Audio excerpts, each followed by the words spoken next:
has pretty much knocked out Google Veo 3. So I decided, let's put that to the test.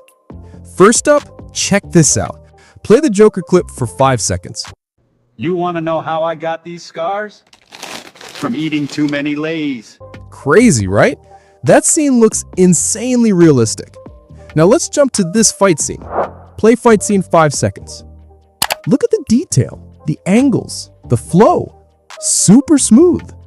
Of course, for fairness, I also tried making the same scene using Google Veo 3. And honestly, the result was also really good, impressive and realistic. But here's the difference. WAN 2.5 seems to give you more angles, more camera movements, and just overall a richer sequence. So the big question, is WAN 2.5 actually better than Veo 3? And what kind of videos can you really create with this tool? That's what we're going to find out today. I'll walk you through some premium use cases, famous movie-style scenes, creative edits, even some wild stuff you probably haven't seen in other reviews. Now, unlike a lot of YouTubers, I'm not going to sit here and promise you unlimited free access or clickbait nonsense. But yes, you can try free to test, and I'll show you how. My main focus today is to explore the real potential of this tool and compare it straight up with Google Veo 3. So by the end, you can decide if it's truly the better option. All right, let's dive in.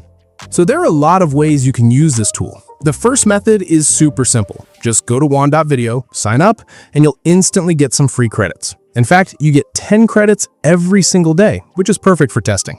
So let's try it out. I wanted to recreate the famous Kill Bill Volume 1 fight scene. For that, I just downloaded a still image from Google, uploaded it into WAN 2.5's text-to-video model, and then gave it a prompt. And if you don't know how to write prompts, no problem. Just use ChatGPT, upload the image there and say, this is an image from Kill Bill. I want to recreate the fight scene. Give me a video generation prompt with cinematic camera movements. You'll get a solid prompt ready to use. Once you have the prompt, paste it into WAN 2.5. Select the preview model, choose 720p resolution, 5 seconds duration, and it'll cost you just 10 credits. Hit generate, wait a couple minutes, and boom, the video is ready. Now, here's the result I got, and honestly, for just a 5-second clip, this looks pretty impressive. If you upgrade and use the WAN 2.5 superior model, you'll probably get even better results, but that's available on other platforms like Higgsfield, which I'll talk about later in the video. But even with just the fast preview model, the quality is pretty solid. Now, I also tried doing the same thing with Google Veo 3, but here's the problem. It simply doesn't allow you to create this kind of scene because of their restrictions. WAN 2.5 doesn't have those limitations.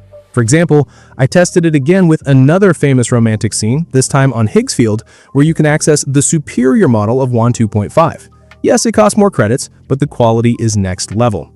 For now though, we're only testing the fast model. I selected 720p, it cost me 9 credits, clicked generate, and here's the output.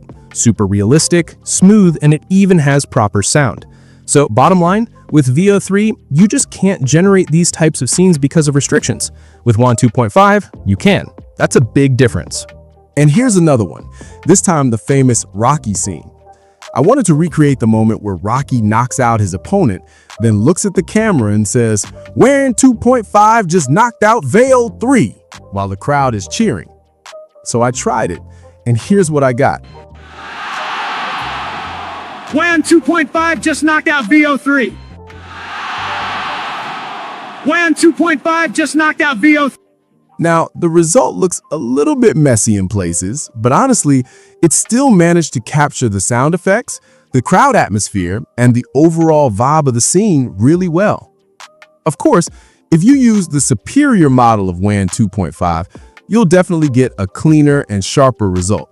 But even with this test, in just 5 seconds, it managed to cover everything: the knockout, the cheer, and the energy of the moment. Pretty solid, right? All right, so those were my results.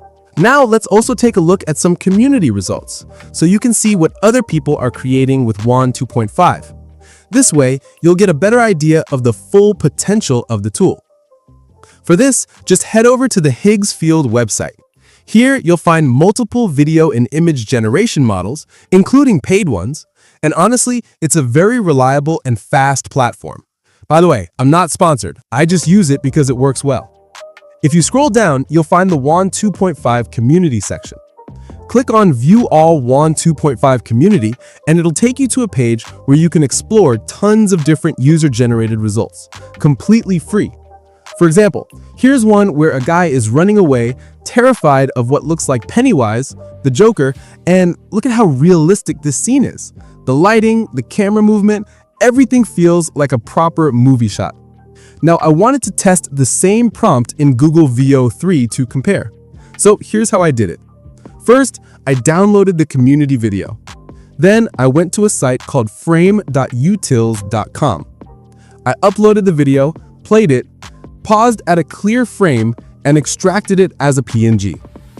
Next, I uploaded this image into Veo 3, pasted the exact same prompt, and generated the video. And here's the result I got. Honestly, it's not as good as WAN 2.5. It feels flat, lacks detail, and doesn't capture the same atmosphere. So from this test, it's pretty clear. WAN 2.5 is ahead of Veo 3. It doesn't have the same strict restrictions, and while it does have some limitations, they're nowhere near as heavy. That freedom lets you create way more diverse and cinematic scenes. Now, let's look at a couple more fun examples, like this one where Dumbledore is promoting an iPhone. Pretty hilarious, but also surprisingly decent quality. Another one I really liked was the close shot of an insect-like creature, which looked super realistic. And honestly, after seeing results like these, I feel like AI filmmaking is actually becoming possible because WAN doesn't block you with restrictions. So with that in mind, let me quickly walk you through the different methods and pricing so you can decide which option is reliable for you. First option is their official website, WAN.video. Here you get 300 credits for $5 or 1,200 credits for $20. Solid option, but it only provides access to the basic model, not the superior one. Second is Higgsfield.